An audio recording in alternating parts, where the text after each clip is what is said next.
नमस्कार, मैं रवीश कुमार। ये वो जगह है जहां खबरें बिकती नहीं, बोली जाती हैं। अगर आप भी सच्ची पत्रकारिता के साथ हैं तो इस वीडियो को लाइक करें और चैनल को सब्सक्राइब करें ताकि सच की आवाज कभी खामोश ना हो। बिहार की राजनीति में आज माहौल बेहद गर्म है। एनडीए ने पटना में विधानसभा चुनाव के लिए अपना संकल्प पत्र जारी किया है, जिसमें 1 करोड़ सरकारी नौकरियों, हर जिले में मेडिकल कॉलेज और महिला सुरक्षा फंड जैसे कई वादे किए गए हैं। विपक्ष ने इसे चुनावी छलावा बताया और कहा कि 10 साल से सत्ता में रहने के बाद अब जनता को भ्रमित करने की कोशिश हो रही है। इधर राहुल गांधी और तेजस्वी यादव ने संयुक्त रैली में कहा कि बिहार अब डबल इंजन की ठप सरकार से आजादी चाहता है। उन्होंने नीतीश कुमार पर निशाना साधते हुए कहा कि वे मुख्यमंत्री के नाम पर हैं, जबकि फैसले दिल्ली से लिए जा रहे हैं। जनता में बेरोजगारी और महंगाई का मुद्दा सबसे बड़ा बन गया है। अखिलेश यादव ने पटना में कहा कि अगर इंडिया गठबंधन जीतता है तो तेजस्वी यादव बिहार के मुख्यमंत्री होंगे। उन्होंने नीतीश कुमार को चुनावी दूल्हा बताते हुए कहा कि वे हर चुनाव में नया गठबंधन कर लेते हैं। इस बयान ने सियासी हलचल और बढ़ा दी है। दूसरी ओर भाजपा के नेता अमित शाह ने कहा कि बिहार को विकास का रास्ता भाजपा ही दिखा सकती है। उन्होंने वंशवाद पर हमला करते हुए कहा कि एक परिवार की राजनीति से बिहार का भला नहीं होगा। भाजपा ने प्रचार तेज कर दिया है और प्रधानमंत्री मोदी की कई रैलियां अगले हफ्ते तय हैं। राज्य में आंतरिक कलह भी सामने आ रही है। टिकट बंटवारे के बाद विभिन्न दलों से कई नेताओं को निष्कासित किया गया है। आरजेडी से 37, जेडीयू से 16 और भाजपा से कुछ कार्यकर्ता पार्टी विरोधी गतिविधियों के कारण हटाए गए हैं। स्थानीय स्तर पर गुटबाजी और असंतोष बढ़ रहा है। महात्मा गांधी के परपोते तुषार गांधी ने बिहार में कम्युनिस्ट पार्टी के उम्मीदवारों का समर्थन करते हुए कहा कि राज्य को बदलाव की जरूरत है। उन्होंने कहा कि 20 साल की डबल इंजन सरकार ने जनता को सिर्फ वादे दिए, राहत नहीं। विपक्ष ने इस समर्थन को नैतिक बल बताया है। मौसम विभाग ने बिहार, बंगाल और सिक्किम में भारी बारिश की चेतावनी दी है। चक्रवाती प्रभाव के कारण अगले 2 दिनों तक कई जिलों में मौसम खराब रह सकता है।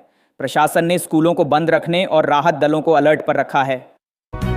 देश के अन्य हिस्सों में भी राजनीतिक हलचल जारी है। महाराष्ट्र में मराठा आरक्षण आंदोलन फिर तेज हो गया है और सरकार से बातचीत विफल रही है। कुछ जिलों में इंटरनेट बंद कर दिया गया है। प्रदर्शनकारी कह रहे हैं कि यह अधिकार की लड़ाई है और वे पीछे नहीं हटेंगे। दिल्ली में प्रदूषण का स्तर फिर से खतरनाक श्रेणी में पहुंच गया है।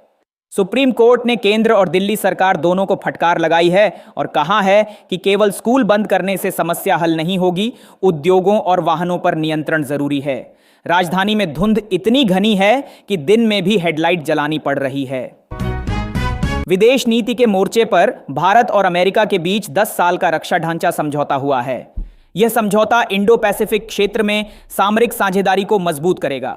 विशेषज्ञों के अनुसार यह चीन की बेल्ट एंड रोड पहल का जवाब माना जा रहा है। देश की अर्थव्यवस्था पर भी दबाव के संकेत मिल रहे हैं। अंतर्राष्ट्रीय एजेंसी मूडीज ने चेतावनी दी है कि बेरोजगारी और महंगाई के चलते उपभोक्ता विश्वास में कमी आई है। सरकार का दावा है कि निवेश बढ़ा है, लेकिन आम जनता तक इसका असर नहीं पहुंचा है। पूर्व पाकिस्तानी मेजर ने दावा किया है कि पहलगाम हमला कराने वाला अब तालिबान के साथ मिलकर काम कर रहा है। उन्होंने खुलासा किया कि इस हमले के पीछे वही संगठन है जिसने 26 हत्याओं के लिए जिम्मेदारी ली है। इस खुलासे से कश्मीर में सुरक्षा की स्थिति पर नई प्रश्न खड़े हो गए हैं। मेजर ने कहा कि इस समूह का नाम उन्होंने दर्ज किया है और आगे की कार्रवाई के लिए जानकारी सुरक्षा एजेंसियों तक पहुंचाई जा रही है। बिहार चुनाव 2025 के बीच मोकामा हत्याकांड पर सांसद पप्पू यादव ने कड़ी प्रतिक्रिया दी है। उन्होंने कहा कि अगर नेता बाहुबलियों को टिकट देते रहेंगे तो हत्या की घटनाएं कैसे रुकेंगी। पप्पू यादव ने मोकामा घटना को राजनीतिक संरक्षण का नतीजा बताया और कहा कि अपराध के खिलाफ सख्त कदम उठाना जरूरी है। उन्होंने साफ किया कि जनता अब ऐसे उम्मीदवारों को सबक सिखाएगी जो अपराधियों को राजनीति में लाते हैं। घटना के बाद राजनीतिक वातावरण में तनाव बढ़ गया है। तेजस्वी यादव के गढ़ में पूर्व मुख्यमंत्री राबड़ी देवी की कार को ग्रामीणों ने घेर लिया। ग्रामीणों ने नाराजगी जताते हुए कहा कि नेताओं ने उन्हें सौतेला बेटा मान लिया है। इस दौरान लोगों ने सड़क जाम कर नारेबाजी भी की।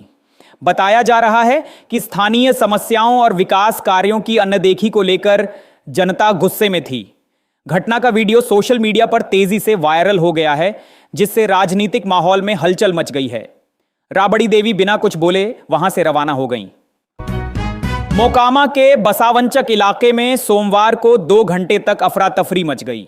चुनाव प्रचार के बीच अचानक गोलीबारी और पकड़ो मारो की आवाजों से पूरा इलाका रणभूमि में बदल गया। बताया जा रहा है कि 2 गुटों में वर्चस्व की लड़ाई के चलते झड़प हुई, जिसमें कई लोग घायल हो गए और एक की मौत की पुष्टि हुई है। पुलिस ने मौके पर पहुंचकर स्थिति को नियंत्रण में लिया, लेकिन तनाव अब भी बरकरार है।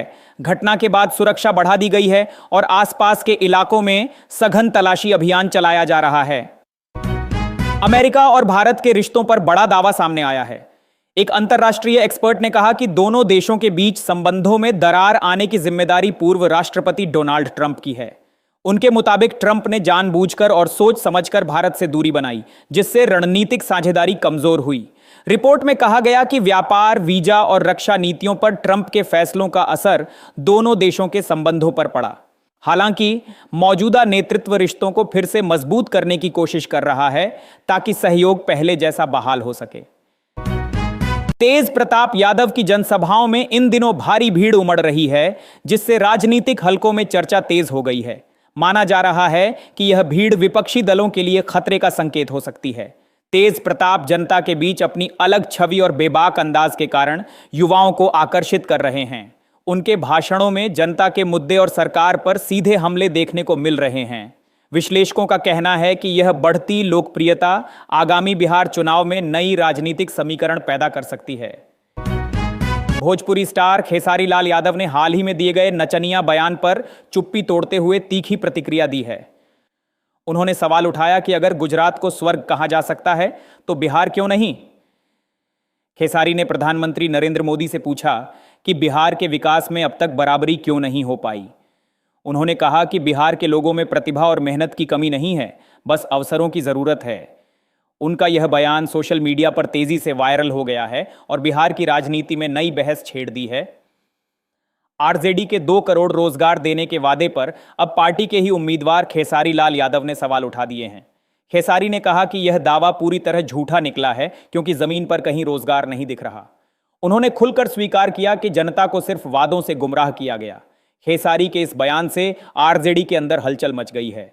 विपक्ष ने इसे जनता से धोखा बताया, जबकि आरजेडी नेताओं ने कहा कि खेसारी की बातों को तोड़ मरोड़ कर पेश किया गया है। बयान के बाद राजनीतिक माहौल गर्मा गया है। पश्चिम बंगाल की राजनीति में इस समय बड़ा सियासी घमासान मचा हुआ है। मुख्यमंत्री ममता बनर्जी इंडिया गठबंधन में खुद को अकेली महसूस कर रही हैं। सूत्रों के मुताबिक सीआईआर सीट शेयरिंग पर मतभेद गहराते जा रहे हैं, जिससे गठबंधन में दरार के संकेत मिल रहे हैं। ममता बनर्जी ने साफ कहा कि तृणमूल कांग्रेस राज्य में अपने दम पर चुनाव लड़ेगी अगर सम्मानजनक सीटें नहीं दी गईं। कांग्रेस और लेफ्ट दलों के साथ तालमेल को लेकर भी असमंजस बना हुआ है। इस विवाद ने विपक्षी एकता पर बड़ा सवाल खड़ा कर दिया है। पूर्व प्रधानमंत्री इंदिरा गांधी को आयरन लेडी कहा गया, क्योंकि उन्होंने कई साहसिक और कड़े फैसले लिए। उन्होंने 1971 में पाकिस्तान को हराकर बांग्लादेश का निर्माण कराया, जिससे भारत की वैश्विक स्थिति मजबूत हुई। चीन के प्रति सख्त रुख और परमाणु परीक्षण कराकर उन्होंने दुनिया को भारत की ताकत दिखाई। उन्होंने बैंकों का राष्ट्रीयकरण, रियासतों की प्रीवी पर समाप्ति और आपातकाल जैसे निर्णय लेकर राजनीति में अपनी पकड़ दिखाई। इंदिरा गांधी के इन फैसलों ने उन्हें सशक्त और निर्णायक नेता के रूप में स्थापित किया, जिसने भारत की दिशा और पहचान दोनों बदली। मोकामा में दुलारचंद यादव की हत्या पर सांसद पप्पू यादव ने कड़ी प्रतिक्रिया दी है। उन्होंने सवाल उठाया कि आखिर और कितने यादवों की बलि ली जाएगी। पप्पू यादव ने कहा कि बिहार में अपराधी बेखौफ घूम रहे हैं और प्रशासन सिर्फ तमाशा देख रहा है। उन्होंने इस हत्या को राजनीति से प्रेरित बताया और दोषियों के खिलाफ सख्त कार्रवाई की मांग की। पप्पू यादव ने चेतावनी दी कि अगर सरकार ने न्याय नहीं दिया तो वे सड़क पर उतरकर आंदोलन करेंगे। इस बयान से बिहार की राजनीति में हलचल मच गई है। बिहार में वाहन जांच के दौरान पुलिस ने एक संदिग्ध कार को रोका तो अंदर का नजारा देखकर होश उड़ गए। तलाशी में बड़ी मात्रा में हथियार, नकदी और शराब की बोतलें बरामद हुईं। पुलिस ने तुरंत कार सवारों को हिरासत में ले लिया और पूछताछ शुरू की। शुरुआती जांच में खुलासा हुआ कि यह कार आपराधिक गतिविधियों में इस्तेमाल हो रही थी। घटना के बाद स्थानीय पुलिस ने आसपास के इलाकों में सघन जांच अभियान शुरू कर दिया है। मामला गंभीर होने के कारण एएसपी स्तर के अधिकारी खुद निगरानी कर रहे हैं।